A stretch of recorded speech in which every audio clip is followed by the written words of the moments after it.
guys, welcome back to my channel. Today we will be talking about Nayeon's solo debut with the title track Pop. As always I will go track by track and review, as well as rate each one. This is all based on my personal opinion and my own taste in music. I've got enough people telling me my taste is bad or non-existent, so I don't need anyone else repeating it. For those of you who may not know, Nayeon is a member of a very popular K-pop girl group TWICE and the first member actually to have any sort of solo release or music project. Is this the start of all members getting solos? We will see. But I am super excited to talk to you about these songs, so let me know your opinions in the comments and I'll read as many as I possibly can. Okay, our first song to get into is the title track. Itself, Pop. Let's do it. Baby, you're out of control, so you're under my control. If you're a regular on this channel, then you already know that Nayeon is indeed one of my favorite idols of all time, and that's why I was so excited and scared at the same time of listening to this song when the music video dropped. From the album medley and other teasers I had a huge feeling I would enjoy it, but those can be deceiving sometimes, so I had no idea. I'm literally so filled with joy because I do indeed enjoy Pop a whole lot and I do think it's one of the best debuts in K-pop in 2022 so far. This song is Nayeon in its entirety. It's bright, full of energy, cheerful and happy, just like she is. I'm glad to see JYP really put a lot of budget into the music video, outfits, hairstyles and promotions, because it's what she deserves after working her ass off for that company for 7 years. I know many people are saying this must mean she will sign another contract and stay with the company. Because why else would they even bother debuting her? I agree with that theory, but it's only a question whether she will sign still as a member of TWICE or move on as a soloist from then on. Nobody can deny that she is solo artist material. I've seen all her performances she did so far and I'm truly impressed. She demands attention, is fun to watch and has great stage presence. It just never feels like she's awkward or the stage is left empty. I know backup dancers help that last factor a lot, but she seems to be managing solo really well and I'm proud of her. Because let's be honest. Here for a second. Just because someone works well inside a group, doesn't mean they are capable of being a solo artist. Not gonna drop any names, but certain TWICE members for sure aren't soloist material. As for the actual song, it is your typical bubble pop you could say, but that genre feels very new in today's day and age of K-pop. It doesn't have any empty drops or heavy EDM production, but instead feels almost light in a way and extremely easy to listen to. Although I'm generally a fan of the song, I must say that the repetition of pop in the lyrics gets a bit too much at times and I wanna wipe my brain clean of it. It's very obvious that the second part of the chorus is meant for TikTok, because even the choreography basically screams it, but I'm not really vibing with it. Also, whoever thought that bridge was a good idea needs to rethink their life choices right now. The bridge is genuinely the worst part of the song and makes me want to skip over it whenever it comes on. The rest of the track is pure perfection and will without a doubt be on my list of my favorite K-pop title tracks of 2022 by the end of the year. Quote me on that one. Tonight, no, nothing can stop us. This time. Listen. I heard everybody and their mom cry over how good this song is, and okay, it is good, but not that good. Let's all calm down for 3 seconds. In my opinion, the flowiness of this song is great and gives it this sort of lightness. It's almost like a feather floating through the air. Something like that. I also absolutely disagree with people who are trying to say that Felix's rap doesn't fit and disrupts the flow of the song. I'm sorry, but where? It's literally perfectly placed and his deep voice complements Nayeon's sweet one extremely well. I do think though that after the second chorus it all gets a bit repetitive and I got slightly bored. But yes, it is on my playlist and I'm sure I will come back to it many times. Tell me, do you wanna be my lover? Are you ready to be my... I was just sitting here for the longest time, thinking what rating I should give to Love Countdown. It's certainly a gorgeous song from start to finish and I think it's one of those where Nayeon's voice shines the most.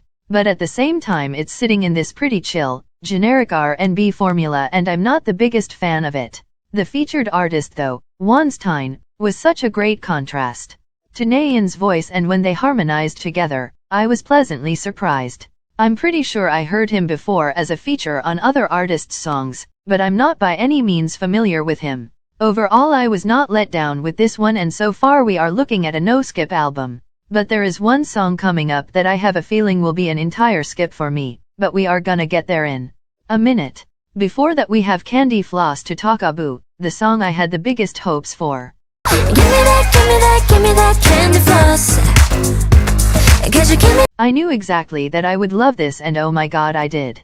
I love when my ears just catch a cop from a 10-second clip in an album medley. I saw this one fall away from a lot of people's radar, and I can see why. It's very simplistic, and during 3 minutes of its runtime, nothing really happens. It's pretty one-leveled, but lately I've been finding a new appreciation for songs like that. Yes, I love my crazy and out there songs, but sometimes a simp groovy song like Candy Floss fits my mood better. I can't believe so far we still haven't encountered a single skip. Like not one. This is some miracle, and I hope you guys appreciate how positive this review is, because you probably won't see this phenomenon for a while, since most releases aren't nearly as cohesive and consistently good as this mini album.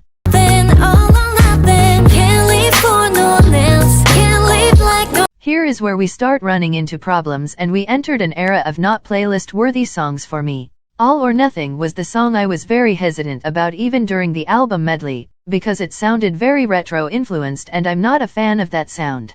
At the end it was still okay, but painfully just that and nothing more.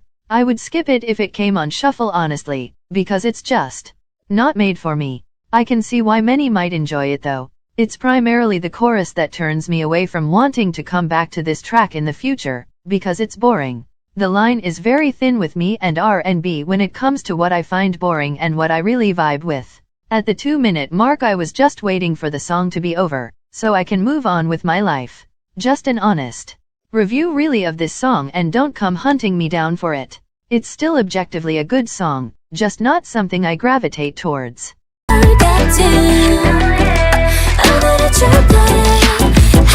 This is the song I mentioned earlier as the one I expected to be a skip from the medley. And yet, I was totally right.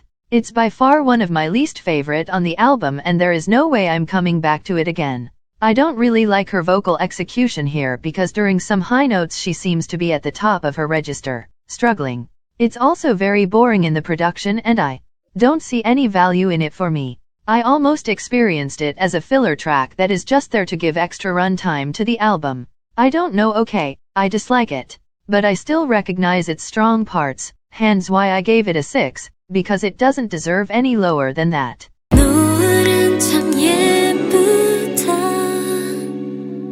Of course we can't have a K-pop album without a generic ballad on it, and Sunset is just that. Very bland and boring ballad we have heard a billion times before. Her voice sounds angelic, but that's really all this song has to offer in my opinion. I wasn't interested at all from the first 10 seconds, and I still wasn't when the song ended. That's all I really have to say about it, because it's too empty to analyze anything else. As much as everyone is calling this a no-skip album, I simply cannot agree. The first half is like that without a doubt, but the last 3 tracks just threw it all off for me. I'm kind of disappointed, just because my hopes were sky high, but then again, I got 4 more songs to stream like every day, and we have NAYEON finally solo as the first member to do so. It's exciting to get to know her better as an artist and what kind of direction she wants to take her music.